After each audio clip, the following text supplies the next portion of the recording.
Christmas ఈ మాట వినగానే మనస్సులో లైట్లు, గిఫ్టులు, కేకులు బోలెడంత సందడి మెదులుతుంది కదా. కాని ఈ తలుకు బెళుకుల వెనక అసలు కథ ఏంటి? డాక్టర్ జిఎస్ మోసెస్ గారి ప్రసంగాల ఆధారంగా క్రిస్మస్ అసలైన అర్థాన్ని, దాని ఆధ్యాత్మిక లోతుల్ని మనం కలిసి తెలుసుకుందాం రండి. సరే, మరి ఈ ప్రయాణం ఎక్కడ మొదలవుతోంది? చూడండి, ఈ పుస్తకం ఒక సింపుల్ కాని చాలా పవర్ఫుల్ ఐడియాతో ఓపెన్ అవుతుంది. జ్ఞానులు ఇప్పటికీ ఆయనను వెదుకుచున్నారు. అంటే ఇది కేవలం ఎప్పుడో జరిగిపోయిన కథ కాదు, క్రిస్మస్ నిజమైన స్పిరిట్ను వెతకమని మనందరికీ ఇదొక పిలుపన్మాట. ఓకే, ఈ విశ్లేషణలో మనం కొన్ని ముఖ్యమైన విషయాలు చూద్దాం. ఫస్ట్, క్రిస్మస్ అసలు మెసేజేంటి? తర్వాత అడ్వెంట్ లేదా ఆగమనం అంటే ఏంటో తెలుసుకుందాం. ప్రస్తుతం మనం జరుపుకుంటున్న వేడుకలకి అసలు అర్థానికి సంబంధం ఉందా?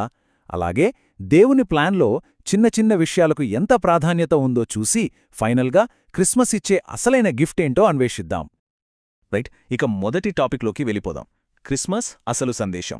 ఈ పుస్తకంలో రచయిత చెప్పేదేంటంటే, మనం పాటించే సంప్రదాయాల కన్నా క్రిస్మస్కి చాలా లోతైన ఒక ఆధ్యాత్మిక ఉద్దేశం ఉంది అని. అంటే విషయమేంటంటే, క్రిస్మస్ అనేది కేవలం ఒక కల్చరల్ ఫెస్టివల్ కాదు.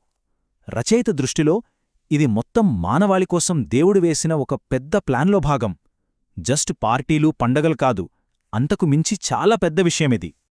సరే, ఆ గొప్ప అర్థమేంటో తెలుసుకోవాలంటే మనం ముందు అడ్వెంట్ అనే కాన్సెప్ట్ గురించి మాట్లాడాలి. ఈ పుస్తకం ప్రకారం క్రిస్మస్ కథ మొత్తానికి ఇదే ఫౌండేషన్. అసలు ఈ అడ్వెంట్ అంటే ఏంటి? చాలా సింపుల్. అడ్వెంటస్ అనే లాటిన్ పదం నుంచొచ్చింది. దాని అర్థం రాకడ లేదా కమింగ్. క్రిస్మస్కి ముందున్న 4 వారాల ప్రిపరేషన్ టైం అన్నమాట. యేసు రాకడ కోసం ఎదురుచూడటాన్ని ఇది సూచిస్తుంది. దీనికొక మంచి ఉదాహరణ అడ్వెంట్ రీత్. ఆ దండ గుండ్రంగా ఉంటుంది కదా, ఆ సర్కిల్ షేప్ దేవుడి అనంతమైన ప్రేమకు సింబల్. దానికి మొదలు చివర అంటూ ఏది ఉండదు అన్నట్టు. ఆ రీత్ మీద 4 క్యాండిల్స్ ఉంటాయి. వాటిలో ప్రతిదానికి ఒక స్పెషల్ మీనింగ్ ఉంది. మొదటిది హోప్ అంటే నిరీక్షణ, రెండవది లవ్ ప్రేమ, మూడవది జాయ్ ఆనందం, ఇక 4వది పీస్ శాంతి. నిజానికి ఈ 4 క్రిస్మస్ మెసేజ్కి కోర్ ఐడియాస్. కానీ ఇక్కడే ఒక పెద్ద ట్విస్ట్ ఉంది.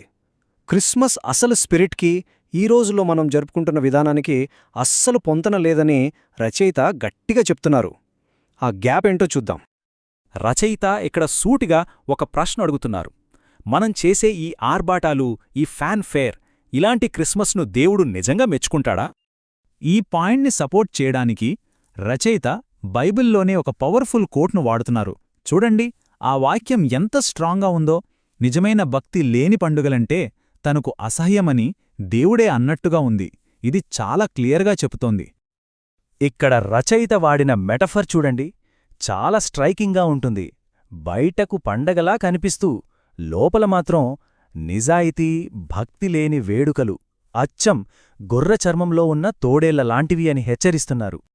సో బేసిక్గా ఇక్కడ 2 రకాల సెలబ్రేషన్స్ మధ్య తేడా చూపిస్తున్నారు. ఒకవైపు ఆత్మ, సత్యంతో చేసే నిజమైన ఆరాధన. దీనికి పూర్తిగా ఆపోజిట్లో షో, కమర్షియలిజం మాత్రమే ఉన్న ఫ్యాన్ ఫేర్ సెలబ్రేషన్. సరే, ఈ ఆర్భాటాలకి పూర్తి విరుద్ధంగా అసలు క్రిస్మస్ కథ దేని గురించి మాట్లాడుతుంది? హ్యూమిలిటీ అంటే వినయం గురించి, చిన్న చిన్న విషయాల ప్రాముఖ్యత గురించి. ఇదే దేవుని గ్రేటర్ ప్లాన్లో ఒక కీ పార్ట్. ఈ ఇమేజ్లో ఉన్న ఐడియానే ఈ పుస్తకంలోని ఒక ముఖ్యమైన థీమ్. అదేంటంటే, దేవుడు తన పెద్ద పెద్ద ప్లాన్స్ని సాధించడానికి ఎప్పుడో చిన్నవాళ్లని లేదా చిన్న విషయాల్ని ఎంచుకుంటాడని రచయిత నొక్కి చెప్తున్నారు. దీనికి ఆయన కొన్ని ఉదాహరణలు కూడా ఇస్తున్నారు. బెత్లెహేము అనే ఒక చిన్న ఊరు, ఒక ప్యాలెస్ కాదు, మామూలు పశువుల పాక, రాజులు కాదు, సాధారణ గొర్రెల కాపరులే మొదటి సాక్షులు. ఇక జ్ఞానులిచ్చిన బహుమతులు చిన్నవి అయినా వాటి మీనింగ్ చాలా గొప్పది. ఇవన్నీ అవే చిన్న విషయాలే.